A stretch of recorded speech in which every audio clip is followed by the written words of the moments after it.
Good morning, guys. I'm Sarah, the Real Simple Mama. Come around with me and let's talk for a minute about my pond, the version that we're doing this year for summer of 2023.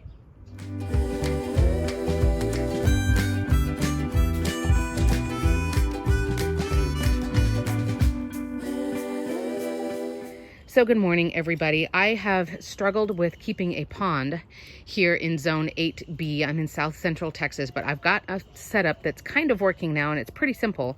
So I wanted to show you, this is a pond setup that is for pond plants, and it will attract just wild things from around, and I'll show you in a minute some of the little creatures that I've got living in here. So this is a pond kit that's pretty simple, pretty cheap to set up. So let me show you what I've done. Now, we tried in the past having fish and having a big fancy pump system and all of that stuff, and it was honestly a pain. So this is something that honestly very rarely will I ever have to clean it. The main thing is just that I have to fill it with water every once in a while, and then just be mindful, to make sure that there's not something gets unbalanced as far as like the nature that's in here, the wildlife. So let me show you. So this is one of those ponds that you buy, the pond kit that we bought. I think we bought it at Lowe's. We dug it into the ground. It does have a shallow side and then a deep side over here. I know these little fountains are sputtering and they look really stupid, but that's because they need the sunlight. The solar panel is actually on the little fountain itself, and it's not full sun over here yet. So what I did is I wanted something that was going to be little to no maintenance for me. I don't have to come out and clean filters and all of that other stuff, and it's going to support a lot of different plant life, because like in this video here where I talked about the benefits of adding plants in with your chickens, if you make a little habitat or a little ecosystem, you will inspire and attract a ton of different wildlife that you never would have anticipated, all kinds of cool stuff. So really quickly, I'm going to show you on the bottom, I just have some river rock to help bring up some of these pots. All of the things that I used will be affiliate links down in the video description. That means you don't pay anything extra, but you can see what I bought, what I paid for. Most of this stuff is really cheap. With some of these plants, and I'll name the plants in just a minute, with some of these plants you can see there's a yellow flower pot in there. This one is in a square pond pot, and that one's in a square pond pot. Again, you can check by clicking on those links in the video description, but a pond pot or a plant, like for a pot for underwater plants, it has a whole bunch of grid lines in it, so basically the roots stay saturated wet. There is specific pond soil that you can buy, which I use sometimes and sometimes I don't. And then there's the big like river pebbles that you put on top so that the dirt doesn't just like go all over the place. So basically the only thing that I have in here is these little guys, which will just keep the water circulating and oxygenating. When there's full sun, they don't look so ridiculous.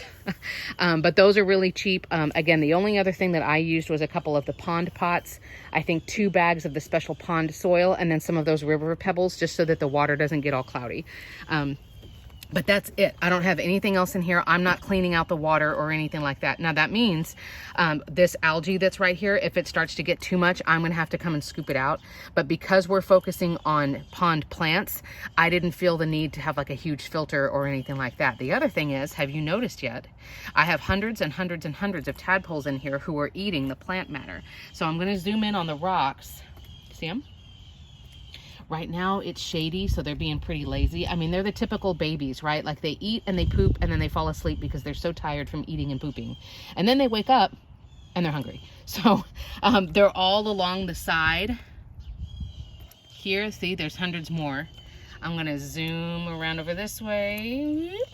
And then they're all along the side, see them? And then they're all in this pot. They're eating all of that algae.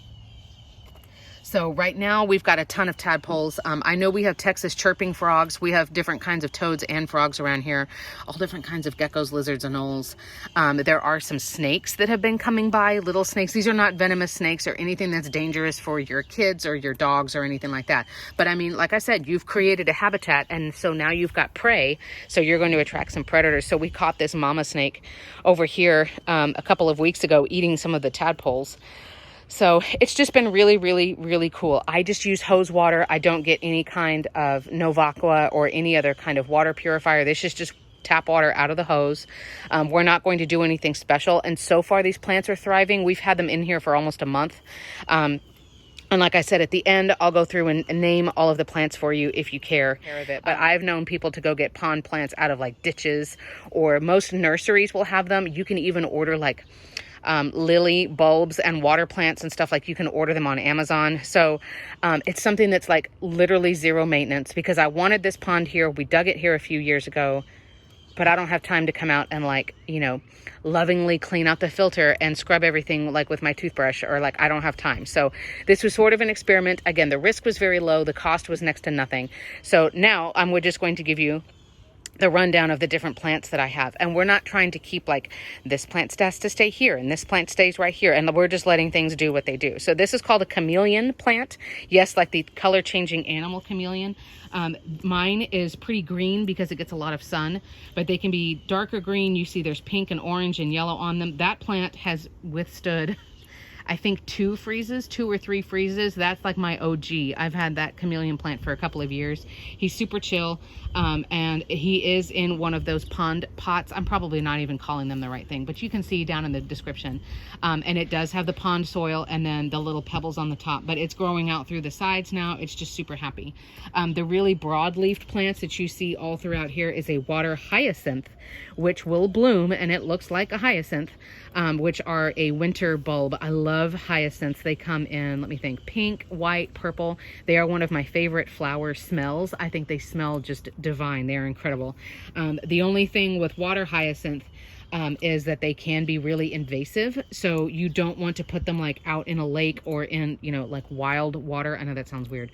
Like, keep them controlled here, because you don't want them taking over like the waterways or, you know, like your city water or anything like that. So those are water hyacinths, and they're really, really cool. The grassy guys that we have here are 2 different kinds of cattails. This is the smaller leaved, or like the miniature version, and then this is the big version. That one, the reason he looks kind of inebriated is because I didn't have any more dirt to put in here. So he's just kind of, his root ball is down in some dirt, but he's kind of just, you know, doing his own like crazy little thing. The other little guys that are in here are called parrot feathers, and I am still trying to figure out like, what is the deal with parrot feathers, because they are so weird. They are these cute little frilly guys that you see. There's one right there, there's a little baby one right there, there's another one right here. Parrot feathers, when we were pulling them out of my dad's pond to like put in a bucket for me to come bring them home, when I was taking like, you know, some propagations from their pond, parrot feather, they look like they haven't figured out like their purpose in life yet. It's like, what are you doing? Their root system is just like really, really long and stringy. None of these guys have like really, really strong roots, or like huge root balls. The root balls on the cattails are very, very small. So as you can see, there's little pieces of them. There's 1, 2, there's 2 down here. There's a big one right there that's under the water. And the good thing about them is that if you kind of just throw them in the water and you don't even really know which way is up, they will turn towards the sun. They'll kind of figure out and like right themselves, you know, and put themselves in the proper direction.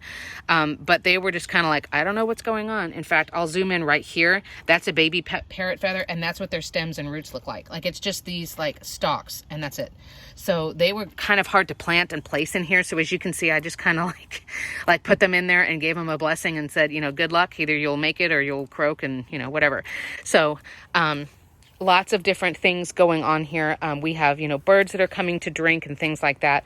The final caution that I will say is you don't want to use any kind of dirt that has any kind of fertilizer or any kind of additives in it, because that can kill everything in here. So if I was going to use any like quote unquote regular dirt that's cheaper, you know, to fill up pots or whatever, is I would use, you know, just topsoil, something that has no nutrients in it. Does that make sense? Like just basic dirt, because some of the things that are added in, like, you know, Miracle Grow or the moisture control or any of those other additives in the soil that you can buy.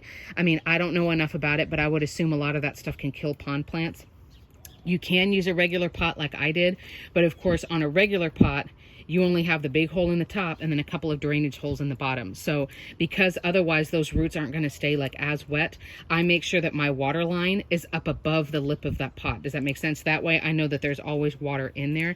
But don't feel like you have to buy specific stuff. I hate telling you guys like, go and buy this and you need to buy this. Like, I just tell you what I like and what works. So I keep all bird baths, bird fountains, all of that stuff away from my dogs, because since it's stagnant water, it's not being cleaned and it's not necessarily moving that much. It's not getting oxygenated. Funky stuff can grow in there. So just keep it away from from little kids and from your dogs and stuff like that. So that's what I'm doing for my pond. Hopefully we're going to be good to go. In the winter, I'm probably not going to take them out or do anything special. I'll probably cover it with a plastic tarp and tuck it around. But we're just going to kind of leave it like this with little to no maintenance and see what happens.